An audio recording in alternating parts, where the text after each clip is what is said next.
Hey guys, going to do a quick demonstration of a drawing exercise that I'd like you to do to practice your shading. So let's jump over to my document camera, make it full screen. You can see this is important. I'm just using a regular old pencil, so it's not specifically a drawing pencil. If you would like to use a drawing pencil, I would encourage you to do that.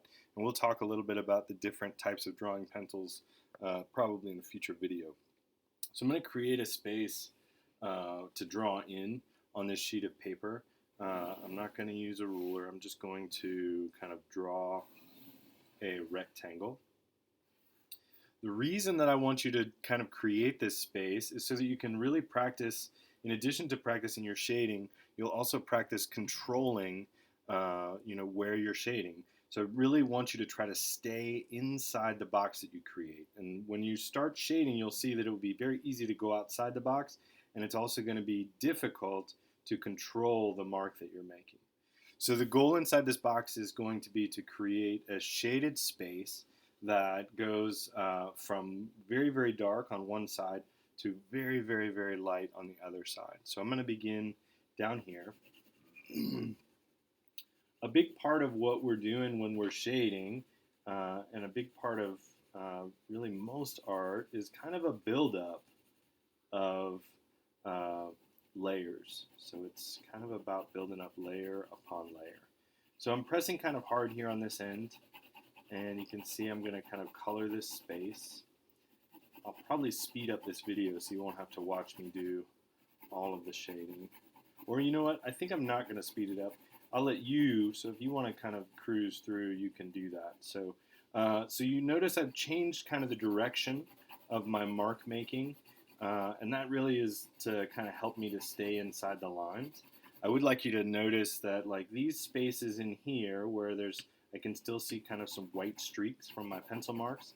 I want to go back in and fill all of that up. Again, the amount of pressure that I'm applying as I'm holding the pencil and making these marks is pretty good. Like I'm pressing a little bit harder than you might normally press.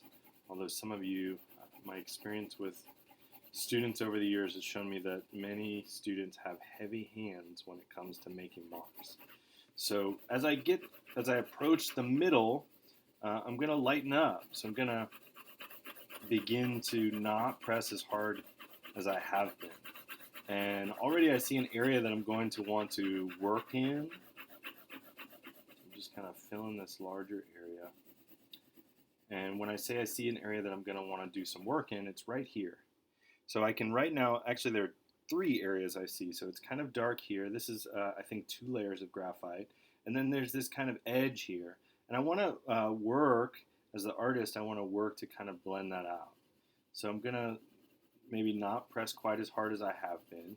And I'm just going to start kind of gently working in that area. When you're trying to blend out so that you can't see where one area joins another, you start to press lighter, and you want to vary like where your start and stop is. So now you can see I'm building up another layer, but I've still kind of created this space here.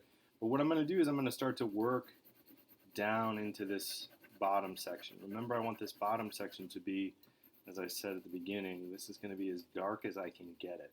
So I'm probably going to end up doing multiple layers down here. And I'm probably going to also end up, as I kind of fill this space in, just really pressing really hard down here at this bottom section. As I look at my image, and I think you'll probably be able to see it as well, you can see that there are there's 4 sections.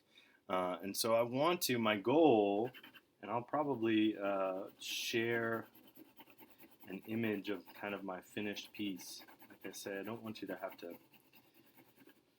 watch this whole process because it would take some time.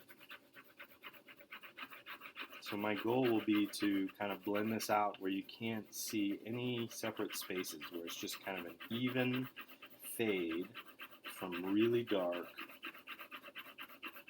to really, really light.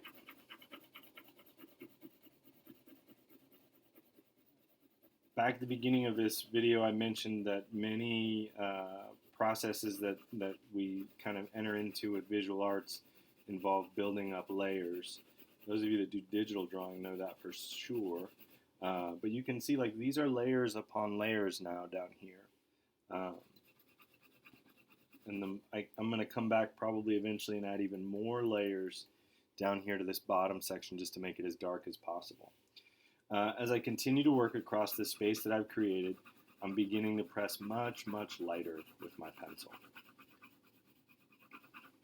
There are some students that will hold their pencil further back, so they'll hold it kind of back here, just so that you can get, you can make it, when you're holding it further back, it's easier to apply less pressure.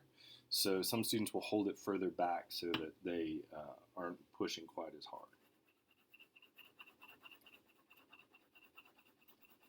This is kind of the idea though. I want to get all the way across, and over here I want it to be almost the color of the paper as it is currently. And I'm going to continue to work to try to blend in all these spaces where these darker shades overlap the lighter shades so that you can't see,